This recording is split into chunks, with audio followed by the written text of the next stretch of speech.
María de la Díaz Pérez, que a través de la Delegación de Cultura hemos iniciado este año la restauración de unos documentos que estaban en el archivo histórico y en su día Gabriel Almagro lo rescató y lo puso en el salón de pleno. Supongo que todos en el salón de pleno lo habéis visto. Los documentos son el privilegio rodado, la confirmación del privilegio, la bula papal y el título de ciudad.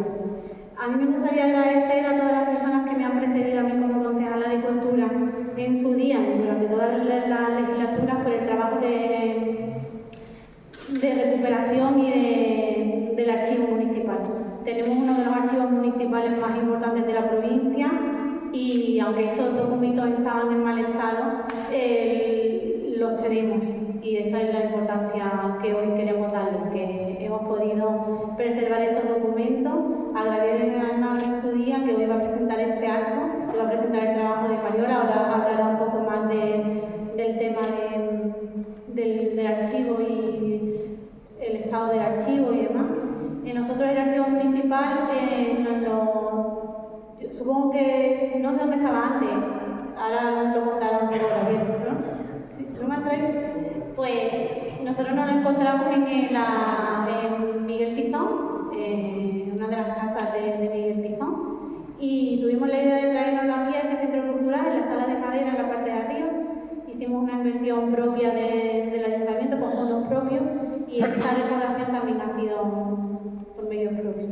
Y nada, darle la importancia a lo que tenemos, recuperar un poco el estado de los documentos que os presentará ahora Mariola. Y nada, muchísimas gracias Manuela por todo el trabajo que has hecho durante estos meses con nosotros. Agradecerte el empeño que le has puesto y la ilusión que le has puesto a la restauración de estos documentos.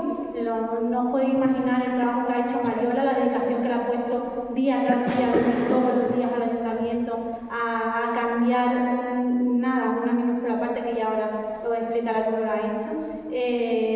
Lo vemos ahora y están expuestos en el ayuntamiento, en la sala principal abajo, están expuestos en una vitrina todos los documentos. Los hemos sacado del salón de pleno.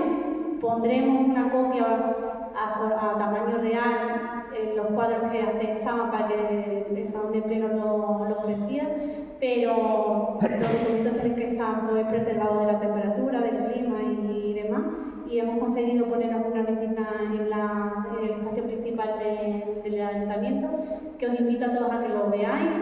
Vais a ver el cambio grande que ha dado en ese documento y ahora Mario os presentará fotos de antes y después. Y nada, agradecer a todos que estéis aquí, agradecer a Gabriel Almagro que va a presentar y a colaborar con nosotros para estar aquí hoy. Y Mariola, muchísimas gracias por todo y enhorabuena porque has hecho un buen trabajo.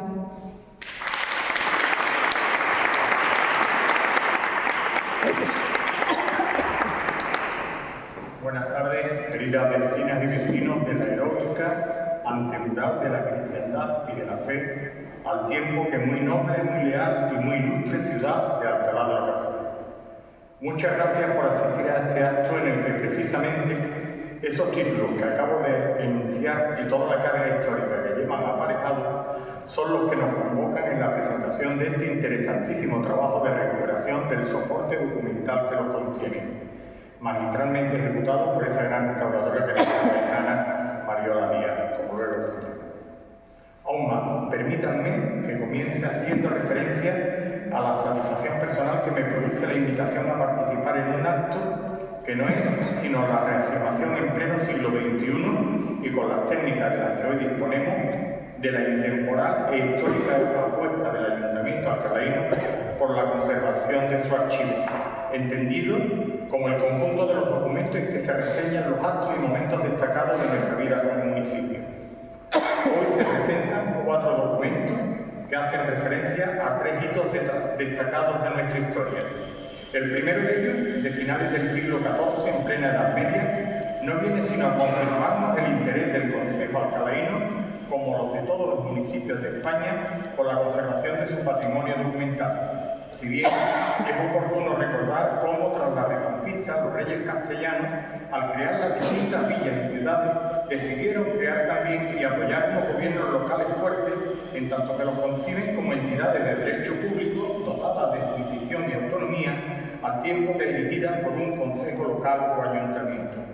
Un concejo que, ante la necesidad de asegurar sus derechos, privilegios y términos, se ve impelido a conservar tanto los documentos que le remitían las autoridades civiles y religiosas como los que generaba el propio concejo, ya que no en vano el rey Alfonso X el Sabio, al redactar las partidas coetáneas a la conquista de Alcalá, establece que cada ayuntamiento debía contar con un escribano de la villa al que encomendaba llevar un registro de los documentos que emanasen de la acción propia del concejo.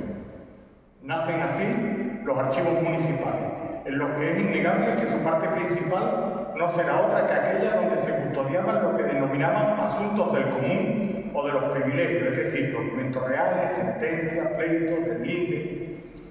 Hecha esta reflexión, creo que es oportuno recordar que si bien Alcalá se reconquista definitivamente por Alfonso X el Sabio el 23 de octubre de 1264, dada nuestra condición de lime fide o frontera, en la que nos mantendríamos al menos hasta los momentos previos de la conquista de Jimena en 1431, lo que nos permite hablar de un periodo de casi 2 siglos en que esta villa se vería sometida a innumerables incursiones musulmanas que los sucesivos reyes cristianos tratarían de resolver con diferentes estrategias, entre las que cabe destacar, por una parte, la adoptada en 1279 por Alfonso X el Sabio, quien pensó que la mejor manera de dar respuesta a los problemas que generaba la frontera no era otra que entregar Alcalá y Medina a la Orden de Santa María de España de la Estrella, que sin embargo, por causa de las que no nos vamos a detener ahora, no lo resolverían, y de los que resultarán que Alcalá, como Medina o como Vejer, no tuviesen otro carácter que el de presidios militares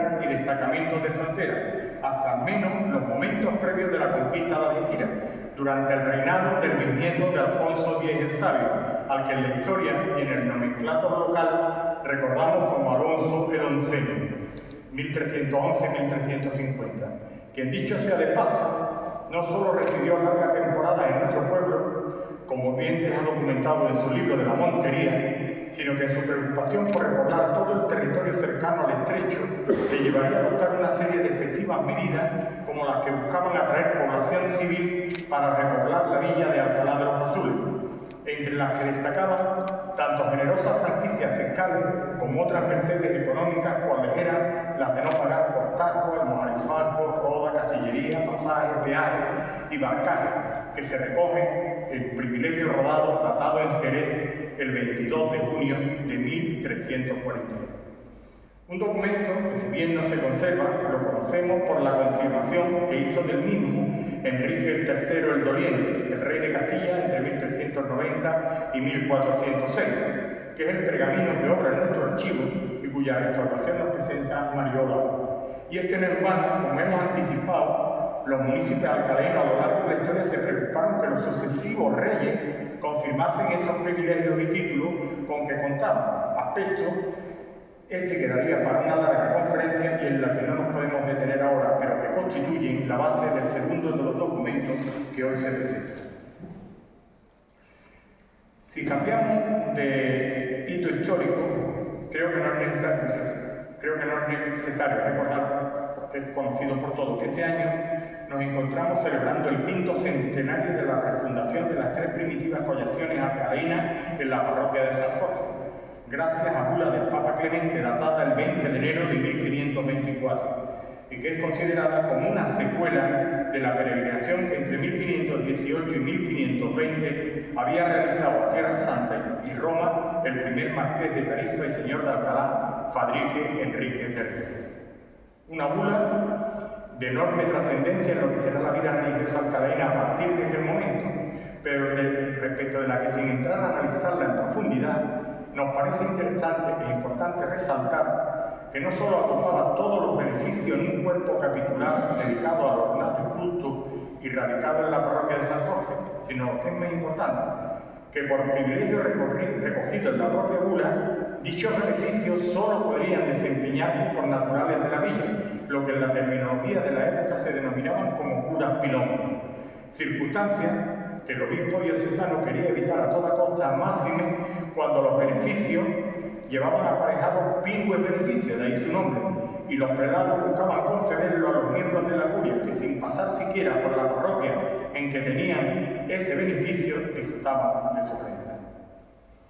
En ese contexto, desde poco después de la concesión de la bula, conoceremos diferentes enfrentamientos entre los obispos diocesanos y los miembros del cabildo alcalaino, pues cada una de las partes hacía una lectura distinta de la bula, y así, mientras que para el obispado el privilegio de nombrar solo alcalaino para los beneficios se extinguía a la muerte de don Fadrique, y a partir de entonces el obispo podría nombrar a quien quisiera, para el consejo alcalaino el privilegio persistiría, y si bien quien nombraría los sucesivos sería el obispo, solo podría hacerlo entre aquellos alcalainos que se presentasen a la convocatoria per concurso, y a partir de ahí terminaría en convertirse en práctica común en todos esos procesos que los pretendientes alcalainos que entendían lesionados sus derechos por las decisiones arbitrarias del obispo de turno solicitasen del Consejo de Alcalá le concediese disponer del indulto, que es como se conocía a la bula de dicha época. Una concesión que el ayuntamiento alcalaíno solía realizar, si bien para garantizarse la devolución del documento, consciente de su importancia, terminó por establecer que dicha cesión solo se realizaría previo depósito de una importante fianza que se devolvía una vez el expresado indulto y bula retornaba al archivo. Devolución que en alguna ocasión se vino con sorpresa, como es el caso de lo que nos hemos encontrado, de lo que aparece en la trasera del documento, en el que se hace una adición de texto en 1605, cuando la solicitó el presbítero alcalaíno Juan Prieto de la Fuente para oponerse a una decisión arbitraria del notario de la Audiencia Eclesiástica de Cádiz, Alonso Sánchez Carrillo, que, saltándose las prescripciones de la bula, examinó para conceder un beneficio en Alcalá a distintos opositores foráneos, lo que motivaría que nuestro paisano protestase y que, para fundamentar su argumento, aportase la bula que ahora se restaura y de la que nos conta se utilizaría para el mismo fin en innumerables ocasiones más durante los 2 siglos siguientes. Pero centrémonos en los acontecimientos del referido año 1605, respecto de lo que es oportuno reseñar que el entonces escribano público de la villa, como si de una autentificación de la bula se tratase, el escribano público de la villa, que era a su vez también notario eclesiástico, realizó una autentificación en la trasera con la inscripción de la venta. La venta dice lo siguiente: In Dei nomine Amén. En la villa de Alcalá de los Azules, diócesis de la Santa Iglesia y Obispado de la ciudad de Cádiz, miércoles 6 días del mes de julio del año del Señor de 1605 años. Yo, Alonso Romero de Coronado, notario apostólico por autoridad apostólica y notario público de la Vicaría del Juzgado Eclesiástico de la dicha villa, por merced de su santidad el obispo de Cádiz, doy fe que de pedimiento y requerimiento de los capitanes don Rodrigo Rodríguez de Coronado y Diego Procamero, regidores de esta villa, en nombre del Consejo de Justicia y Regimiento de ella, y en virtud del poder que para ello tiene que me fue mostrado, intimé y notifiqué a Juan Prieto de la Fuente, cura de la Iglesia de esta villa, el breve y letras apostólicas retrocontenidos, despachadas según estilo de curia romana, las cuales, por estar en lengua latina, en mi presencia y de los testigos aquí contenidos de que doy fe, leí yo en alta e inteligible voz al dicho Juan Prieto, declarándole ese intento de lo contenido en las dichas letras apostólicas, el licenciado Antonio Sánchez Vizcaíno, presbítero, y que entendía las dichas letras en su persona, el cual tomó en sus manos el dicho breve y letras apostólicas y lo besó y puso sobre su cabeza y dijo que lo obedecía y obedeció con el debido acatamiento y reverencia que se debe como a bula y letras apostólicas de su santidad, y habiéndolo obedecido me lo volvió a entregar a mí el dicho notario, y los dichos capitulares lo pidieron por testimonio para guardar el derecho de su parte, a todo lo cual fueron testigos llamados y rogados García de Trujillo Alfaro y don Álvaro de Zurita y Pedro Ruiz Báez y Mateo Sánchez Tocino, regidores de la dicha villa de Alcalá. Habenda esta, que ha llevado mucho a considerar que dicho documento es una copia efectuada en 1605 del texto primigenio, cuando lo que realmente nos encontramos es ante el documento original de 1524 y auténtica joya de la Edad Moderna. Finalmente, en lo tocante al último documento, cronológicamente hablando de lo que hoy se presenta, el del título de ciudad, podemos decir que no es sino la traslación a un diploma del texto del decreto publicado en la página 367 del número 316 de la Gaceta de Madrid, como entonces se conocía lo que hoy llamamos BOE, del 11 de noviembre de 1876, aun cuando el documento original estaba datado casi 6 meses antes, pues el texto de dicho decreto es el siguiente. Ministerio de la Gobernación, Real Decreto. En consideración a la importancia del corregimiento de explotación y desarrollo de su industria y comercio ha sabido alcanzar la villa de Alcalá por Azules, vengo a concederle el título de ciudad a que es acreedora, dado en Palacio 24 de junio de 1876, Alfonso, el ministro de la Gobernación, Francisco Romero Toledo.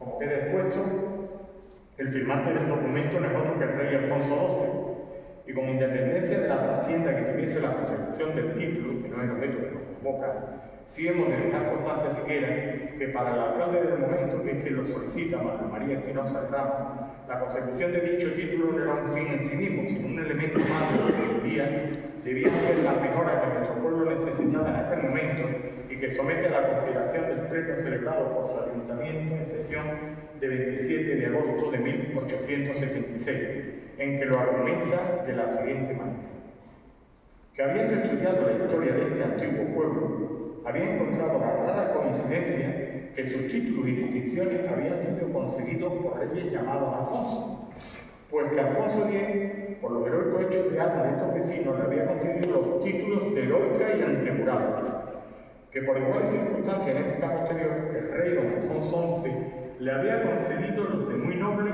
muy leal y muy ilustre villa, que atendiendo a esta especial y rara coincidencia, concibió la idea de que, estando dirigiendo los destinos de nuestra nación, don Alfonso XII debía, siguiendo a sus dos Alfonso antecesores, conceder también alguna especial gracia al pueblo que contaba con tantos y tan distinguidos títulos, y que sus naturales habían sabido dar muestras inequívocas de la valiosidad y cultura con el aumento de la población y desarrollo de su riqueza, y no escamando medio alguno, solicitó del gobierno de su majestad, por medio de una reverente imposición, se le concediese a esta ciudad, a esta villa, el título de ciudad.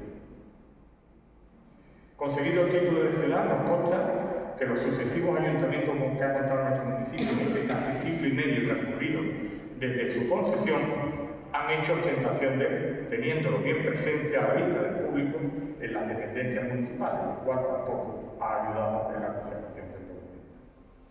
En definitiva, que hoy podemos sentirnos satisfechos porque el Ayuntamiento, haciendo una apuesta por la conservación de nuestro patrimonio documental, ha restaurado y recuperado 4 documentos que registran hitos interesantes y hasta podríamos decir que trascendentales de 7 siglos de nuestra historia.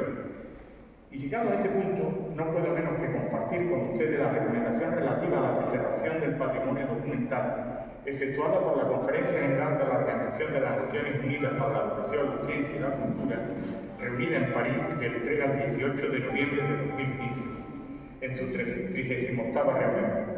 Interesantísimo documento cuya lectura recomiendo y en el que se mandata a las organizaciones públicas tanto a la conservación de todos los documentos producidos y preservados a lo largo del tiempo, en todas sus formas analógicas y digitales, a través del tiempo y el espacio, reconociendo también las partes que a lo largo del tiempo parte considerable del patrimonio documental han desaparecido debido a desastres naturales o causados por el hombre o se están volviendo inaccesibles por los rápidos cambios tecnológicos y subrayando que la falta de legislación impide a las instituciones encargadas de la memoria luchar contra la pérdida irreversible y el empobrecimiento de ese patrimonio.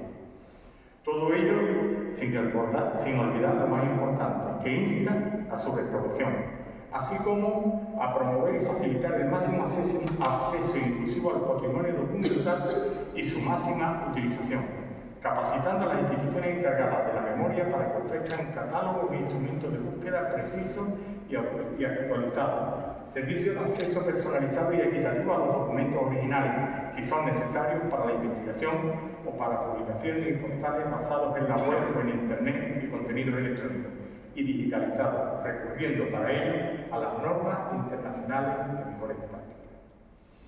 De modo, y vuelvo a insistir, al tiempo que damos las gracias a la Consejería de Cultura por la puesta en marcha de esta iniciativa, No podemos sino aprovechar la oportunidad tanto para solicitarle que tenga solución de continuidad con otros documentos que precisan igualmente de restauración, así como para que se retomen los trabajos de digitalización de nuestro archivo, iniciados a principios de la pasada década, ya que si unimos lo uno y lo otro, estaríamos dando cumplimiento a lo esencial de las recomendaciones de la ONU antes enunciadas: preservar, conservar y garantizar el acceso de todos cuantos puedan estar interesados al importante acervo documental que se conserva y se custodia en nuestro archivo. Para finalizar esta introducción, solo me resta presentar al artífice del trabajo. Y si bien a nivel personal todos conocemos a Mariola Díaz, creo que no somos conocedores del importante bagaje profesional que atesora desde que concluyera sus estudios de Bellas Artes en la Universidad de Sevilla. Y si bien su primer trabajo fue como profesora en el Colegio Safa de Alcalá, pronto abandonaría la docencia para dedicarse a lo que realmente la apasiona, que es la restauración, incorporándose primero al gabinete del Museo de Cádiz, lo que le llevaría a intervenir en diferentes obras que van desde los lienzos con pintura de Godoy y Viniegra, que se conservan en el Conservatorio de Música de Cádiz, hasta intervenir en la recuperación de esa colosal obra que es el altar mayor de la Basílica de Santa María de Arte, ciudad para la que también restauró diferentes lienzos nobiliarios propiedad de su ayuntamiento, para pasar luego al archivo provincial y especializarse en soporte celuloso, realizando infinidad de trabajos sobre documentos como los que hoy se presentan. Tras abandonar el Archivo Histórico Provincial de la Junta de Andalucía en Cádiz, retoma la docencia para impartir clases de talla en madera y piedra en diferentes escuelas de arte, al tiempo que realiza trabajos por encargos de particulares, como la excepcional restauración finalizada el pasado mes de mayo sobre un conjunto de láminas de cobre del convento dominico jerezano, obra del pintor novohispano Enrique de Vargas, conteniendo un singular Vía Crucis. Excelente trabajo que, dicho sea de paso, le ha permitido la publicación de un interesante libro.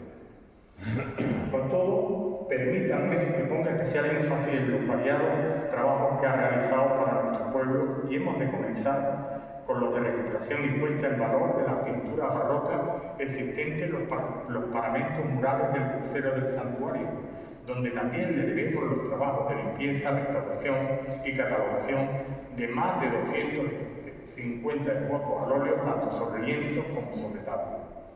Igualmente, fue el artífice de recuperar y restaurar la balaustrada de madera que protege los extremos del vano de escalera y cierra el perímetro del altar mayor de la Iglesia de la Victoria. Más recientemente, todos ustedes recordarán que hace apenas unos meses se presentó la restauración del retrato del fundador del Beaterio, Diego de Viera, en pintura de Ricardo Escribano, y que realizó Mariola para permitir salvar una obra que, por la falta de cohesión en su conjunto estratigráfico, entre otros factores, presentaba el grave y serio riesgo de ser pronto irrecuperable. En definitiva, que podríamos definir a María de la O como una excepcional restauradora con sobrada experiencia en instalaciones sobre los más distintos soportes, que gracias a su cualificación y profesionalidad terminan siempre en éxito, como lo que estoy seguro ha conseguido sobre los documentos que hoy nos presenta. Muchas gracias.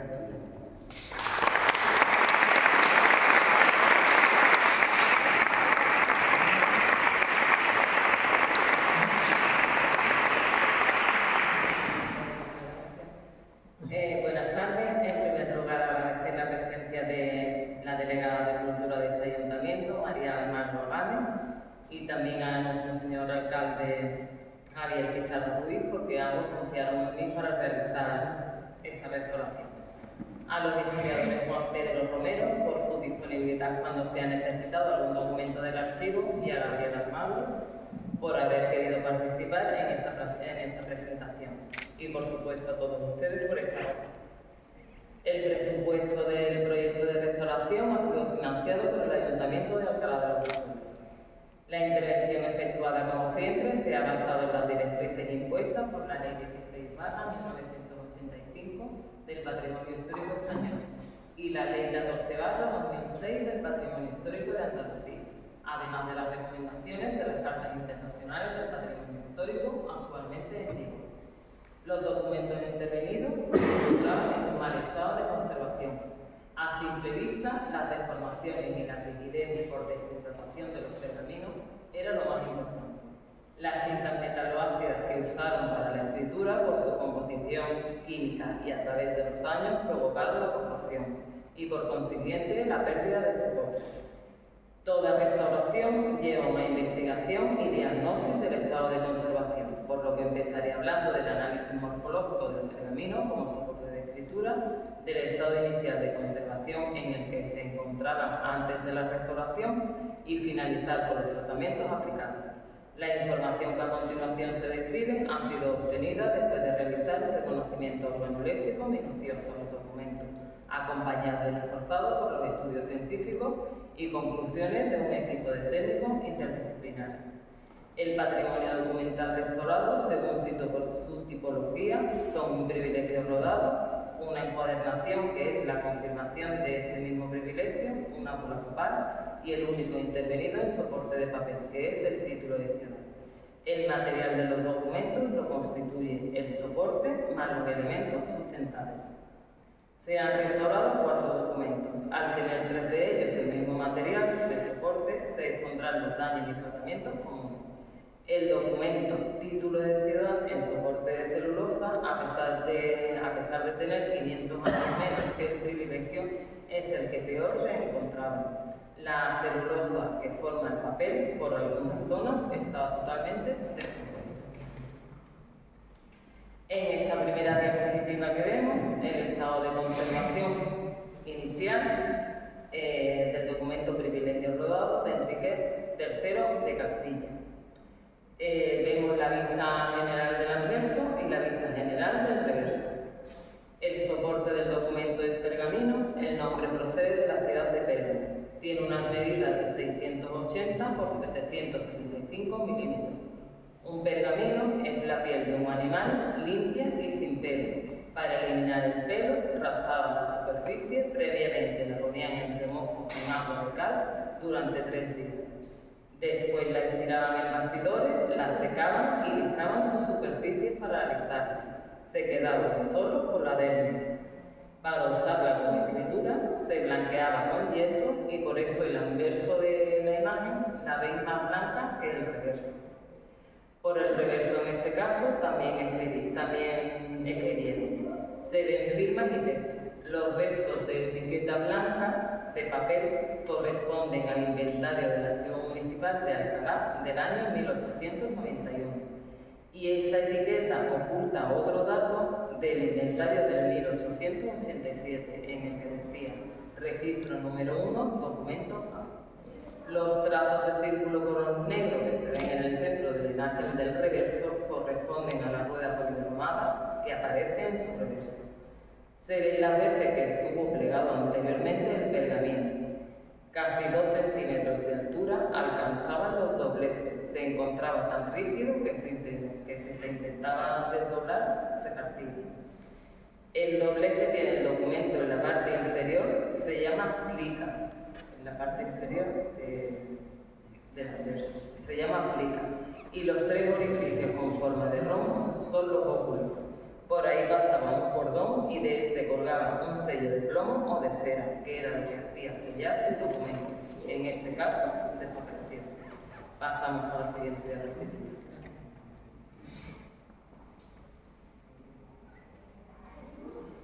Antes de exponer el estado de conservación de los documentos intervenidos, aclarar algunos técnicos.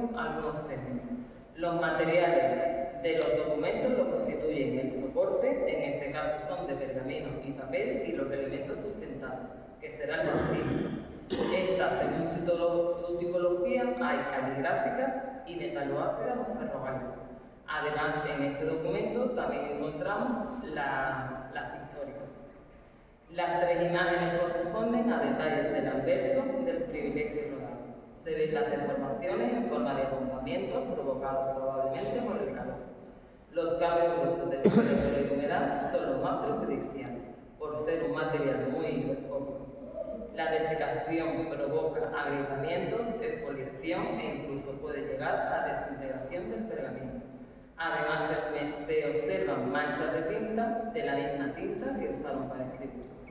El ataque de insectos de hongos y la corrosión de la tinta hizo que desapareciera parte del soporte, formando lagunas. En restauración se denomina laguna a las zonas faltantes. En algún momento de la historia del documento se rasgó por algún motivo. En una de las intervenciones anteriores, y seguramente esta no sea la última, se cosió el rótulo usando aguja e hilo, como se puede ver en la imagen.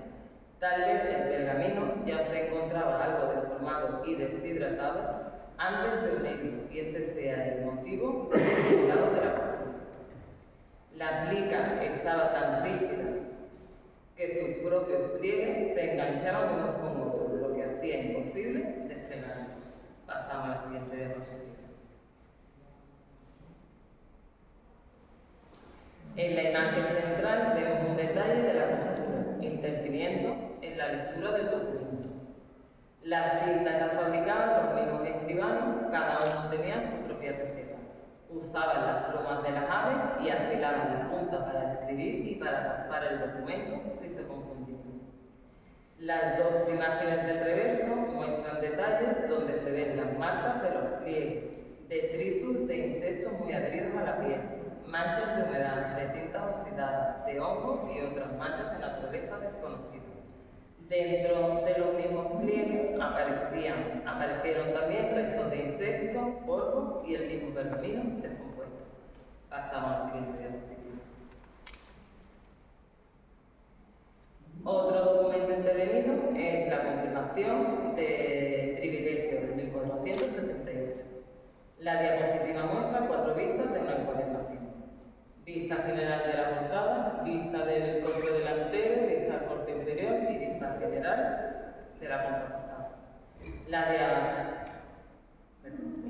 La encuadernación tiene una medida de 320 por 225 por 10 milímetros. Es la piel de animal tratada y preparada como anteriormente expliqué. El pergamino se encontraba manchado, deformado, deshidratado y por lo tanto rígido. Debido al uso, como es normal por ser un documento, se observaba un viso que hacía confundir su olor original. Pasamos a la siguiente diapositiva. Seguimos con la confirmación de privilegio. Se muestran 3 vistas de su interior. Vista de la hoja de cortesía y primera página, vista de la penúltima y última página y vista de la guarda posterior y hoja de cortesía. Siguen llamando la atención el color oscuro generalizado, también destacan los pliegues, indican que las hojas de pergamino fueron dobladas o se encontraban dobladas antes de ser encuadernadas. Probablemente se plegaron para ocupar menos espacio y guardarlas en otro documento. Lo digo como posible hipótesis. En total forma la encuadernación 3 bifolios de pergamino, un bifolio de papel de tina o algodón y las guardas anterior y posterior también de papel de tina. Las guardas se encontraban con arrugas que llegaban algunas a formar bolsas.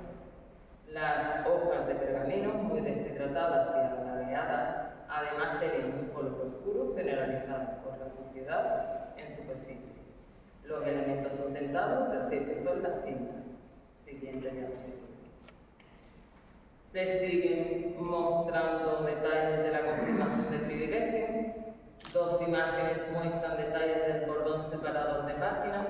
También se aprecia el hilo de que usaron para unir ordenadamente los bifolios de pergamino en la encuadernación. El cordón lo forman 20 hilos de colores: verde, amarillo, blanco, verde y tierra oscura.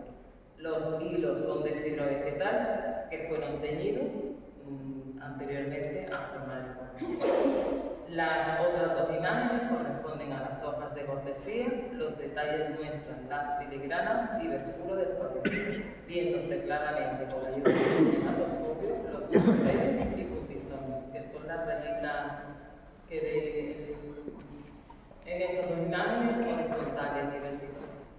Siguiente diapositiva. Otro de los documentos intervenidos es una bola papal. Las imágenes muestran su anverso y reverso. El soporte es de pergamino, piel de animal, con una medida de 396 por 533 milímetros. El documento se encontraba deformado por los pliegues principalmente y nos indican el tamaño terreno tan reducido que llegó a ocupar el documento. Las lagunas con falta de soporte localizadas en la parte inferior y las de mayor tamaño parece que fueron hechas de forma intencionada. En ese lugar debería colgar un sello de plomo o cera. Los mismos pliegues provocaron pérdida de soporte.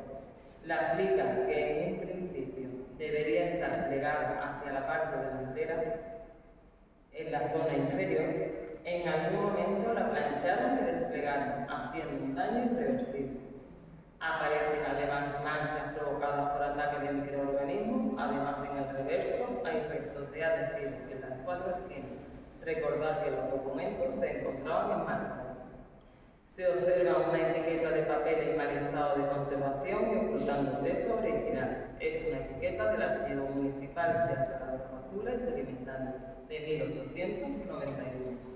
Siguiente diapositiva. Son imágenes de detalles del documento anterior. En la cuarta fotografía, las manchas más oscuras con texto escrito encima, las hizo el propio escribano, raspando el pergamino para corregir y volver a escribir. Siguiente diapositiva. Son imágenes de la bula papal, el reverso. Donde vemos la suciedad adherida, los folículos pilosos. También vemos manchas de tinta y tintas alteradas. En este pergamino los folículos pilosos se ven estupendamente. En la imagen aumentada central, esas rayitas discontinuas son los folículos. Comparándose con distintos patrones de folículos pilosos de diferentes animales, coinciden que la piel puede cambiar. Si no aparecen, porque no es tan fácil ver en los documentos los folículos pilosos, pues también se le puede hacer una prueba de ADN. Siguiente diapositiva. Es el cuarto documento intervenido, es un título de ciudad, el soporte es de papel de pasta de madera, los elementos sustentados son las cintas, hay de dos tipos, de impresión y de historia. El documento mide 450 por 575 milímetros. Vemos la vista general del anverso y la vista general del reverso. El estado de conservación en el que se encontraba era pésimo. La acidificación del papel hizo que la celulosa se descompusiera, dando lugar a lagunas en el soporte. El primer problema de la acidez en los papeles es que puede no manifestarse hasta los 2 años, cuando el daño ya está hecho. Por este motivo, la conservación preventiva es tan importante. El reverso se ve descompuesto, invadido por los hongos, la misma nutrición mantenía el soporte unido. 8 pliegos de papel de pasta de madera, uno encima de otro, forman el soporte. Más adelante se verán mejor los 8 pliegos de los que estoy hablando. Pasamos al siguiente diapositiva. Son detalles del soporte del título de ciudad. Se ve el papel roto y con daños provocados por la acidez del café. La diapositiva en la imagen más grande es un detalle de la cenefa que decora el documento y es una lista de Alcalá de los Azules de aquella época. Siguiente diapositiva. Siguen siendo detalles del título de ciudad, en este caso deterioros a nivel del estrato de color. En algunas zonas el color desapareció formando lagunas. En la imagen más grande también aparece la firma del autor reseñada en la obra, que pone M. Salvi. Del 1876. Siguiente diapositiva. Ya una vez examinados los documentos, se realizan los estudios previos a la intervención diagnóstica. Vemos las fotografías tomadas al microscopio de una muestra estratigráfica. Con el análisis químico de una micromuestra tomada se pretende conocer la composición de las tintas, determinar los pigmentos y aglutinantes de las capas de color y analizar las capas de recubrimiento presentes. Estas muestras analizadas en concreto pertenecen a la tinta y al color verde del privilegio. Los resultados del color verde nos dan el número de capas. En este caso es 1, nos da el color que es azul verdoso, cuando al principio creíamos que era el color verde, resulta ser que es el azul verdoso. El espesor de la capa, los pigmentos que usó el pintor para llegar al azul verdoso y los aglutinantes que utilizó. Y en la otra muestra de tinta con soporte nos dice, el resultado es que tenemos dos capas. La primera que corresponde al color, al soporte, porque como en realidad lo que se manda a analizar es polvo. Entonces la tinta lleva el resto del pergamino, de la preparación del pergamino. En este caso llevaba escalcita y el aglutinante que usaron fue colágeno y grasa saturada. Y el color de la tinta es el marrón rojizo. Y los pigmentos que utilizó es calcita, ácido bárico, sulfato ferroso, óxido de hierro, oxalato de calcio y eso. Esta composición de la tinta lo que nos dice es el tipo de tinta que es, en este caso, metaloácido o ferrobárico. Pasamos al siguiente diapositiva. Una vez examinado el estado de conservación, pasamos al tratamiento. Todo tratamiento aplicado se ha basado en el principio de la mínima intervención e implica la conservación de todos los elementos que forman el producto. Recopilada toda la información necesaria y medidos los pH de cada documento, se puede comenzar con la intervención. El tratamiento o intervención se divide en dos fases de desarrollo. Todos los materiales elegidos garantizan el mayor grado de reversibilidad posible. ¿Para qué posible? Vuelven a ser intervenidos, que el próximo restaurador no tenga problema en eliminar. En la primera fase de desarrollo se aplicarían los tratamientos de conservación, que consisten en estabilizar los daños. Y en la segunda fase se aplicarán los tratamientos de restauración. Engloban los tratamientos encaminados a la parte estética del documento. Hay que tener en cuenta que los pergaminos son un material muy grosco y a pesar de haber sido restaurados no quiere decir que hayan perdido esta propiedad. En esta imagen veis que se está retirando el documento del marco y en las otras dos imágenes son el reverso en proceso de limpieza físico-química y retirando el parche mal adherido del pergamino. Como estaba roto, lo cosieron y le pusieron por detrás un parche. Ese parche se encontraba en mal estado, entonces hay que retirarlo, pero hasta que no se retira, no ves realmente lo que había detrás. Cuando se está retirando el parche, ya está diciendo el hilo como estaba. Se ven los hilos de la costura. Siguiente diapositiva. La diapositiva muestra la encuadernación del documento de confirmación del privilegio. Fue necesario desmontar la encuadernación para poderse intervenir correctamente. El cordón separador de páginas se desvió y se trató hilo por hilo. Igualmente, las pequeñas tiras de pergamino también se trataron. Las dos tiras de pergamino, lo que unían eran también los bifolios de pergamino. Pues eso también se tuvo que tratar porque estaban deshidratadas y rígidas. Los restos de adhesivo se retiraron de forma mecánica usando productos químicos para facilitar su eliminación.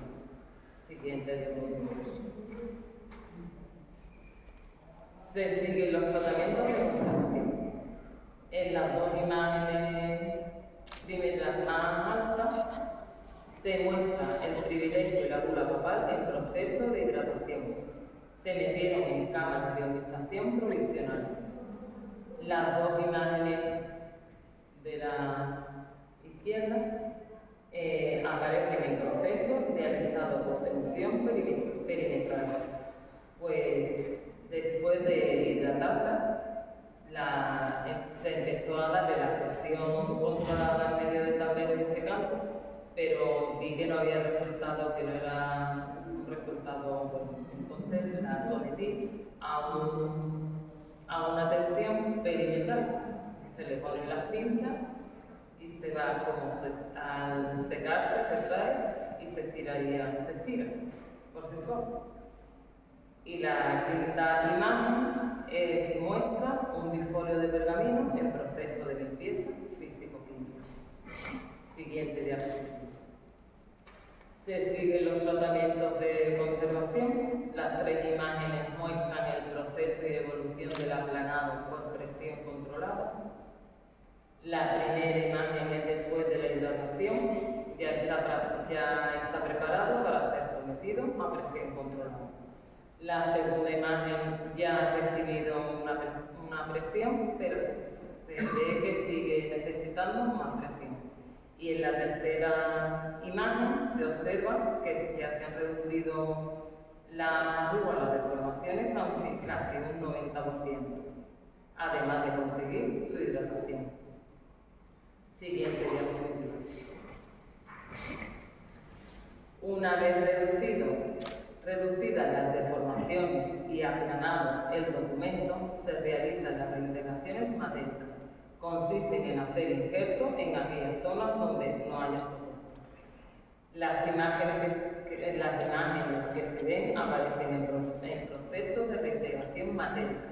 Los injertos que se usan son de tisú. Antiguamente los injertos los que se ponían en medio de la laguna, de la zona faltante, eran pergamino, pero ahora ya se ponen tisús de diferentes propiedades y características que hay. Muchísimos papeles japoneses. En orden, en las tres imágenes aquellas, se coloca, para que veáis cómo se hace, un injerto. Da igual que sea un microinjerto o un injerto de un A4. Siempre es lo mismo. Se coloca un trozo del tisú elegido con las mismas características y espesor que se parezca más al pergamino.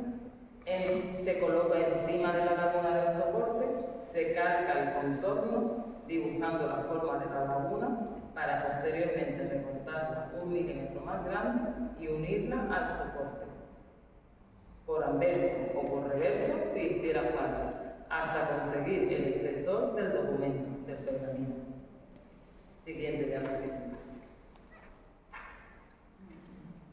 Se muestra el proceso y evolución de los tratamientos de conservación del documento título de ciudad, del único que es de papel de pasta de madera. En la primera imagen veis el alfiler que estoy haciendo separando los pliegos que fueron hasta 8 y estaban totalmente unidos. En la segunda imagen he puesto esta porque el aspecto es como parecía un aglomerado, una madera. En la tercera imagen veis el proceso de limpieza que se tuvo que hacer a punta de bisturí porque estaba totalmente adherido el papel, pero además como el soporte es papel no se le puede meter humedad porque entonces lo que hago es manchar el anverso del documento. En la cuarta imagen ya se ha retirado todo lo necesario y esmaltado, todo lo que estaba con hongo, todo lo que estaba compuesto, la celulosa, todo eso se retiró. En la quinta imagen hizo falta, a medida que iba terminando por el reverso, el anverso me pedía también que los trozos que ya estaban partidos y rotos y descompuestos los tenía que unir provisionalmente para que no se me quedara como un puzzle. Se tenía que ir fijando. En la sexta se ve la imagen a través del negatoscopio y se ve perfectamente lo que pude salvar de detrás del reverso. La séptima ya es del documento, es la vista general del documento laminado. Se tuvo que laminar a otro tisú con unas características que no le afecten ni la humedad ni el ataque de insectos, por eso se eligió ese tisú. Y se termina la laminación. Hizo falta continuar con la reintegración matérica en zonas puntuales, hasta, por ejemplo, en los rotos que se ven, hasta conseguir el espesor del documento. Y ahora proyecto un mini vídeo para que veáis cómo se hizo la reintegración matérica con polvo de celulosa, porque no admitía un tisú, porque si no ya me pasaba, quedaba en desnivel la laguna y hacía un escalón. Entonces tuve que usar celulosa. Voy a proyectar un mini vídeo.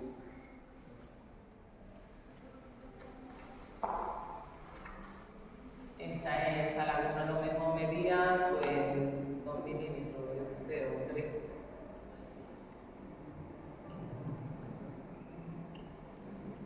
Se va colocando debajo el mismo adhesivo que se usa para hacer la laminación, queda en la superficie de la laguna, por lo tanto no hace falta poner más adhesivo al polvo de celulosa.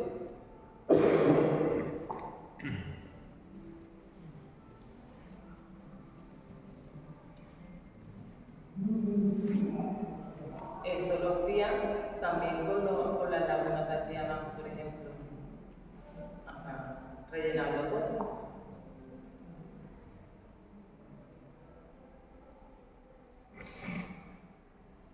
Después de poner la celulosa, como el adhesivo que se utiliza es termoplástico, la resina que se utiliza es termoplástico, hay que aplicarle calor para que haga su función, para que saliera.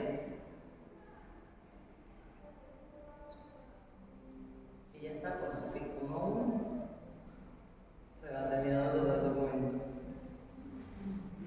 Bueno, pues seguimos con otra diapositiva del documento título de ciudad, que yo creía que era el que menos problemas me iba a dar, y al final era el que más necesito. Siguiente diapositiva. Esta. En el documento título de ciudad sí se llevaron a cabo los tratamientos de restauración. Llegados a este punto, pasamos a la reintegración cromática. Consiste en aplicar color. En esta actuación nos basamos en los criterios de diferenciación. Solo se completará o continuará el dibujo siempre y cuando se tenga la información y la obra lo permita. Se depositará color solo en la laguna donde se perdió y jamás encima del original, porque si no se convertiría en un requinte. Se usarán criterios de diferenciación, puntinato, regatino o tinta plana que serán discernibles a corta distancia. Prohibido usar la misma técnica pictórica que la original para realizar la reintegración cromática, pues daría lugar a una posible falsificación. Para ello se usaron pigmentos orgánicos. En la diapositiva se proyectan 3 detalles del título de ciudad y el proceso de reintegración cromática. Y la última. Termino con 2 imágenes del antes y el después de la intervención del privilegio rodado. Este es un detalle de la rueda policromada del privilegio rodado. Los documentos originales, como dijo antes nuestra delegada de Cultura, se encuentran expuestos en una vitrina en la entrada del ayuntamiento. Merece la pena ir a verlo. No se pueden traer los documentos porque a la vez no pueden, por sus características no pueden, tienen que estar en unas condiciones y no se han podido traer. Pero bueno, así va a ir a ver. Gracias.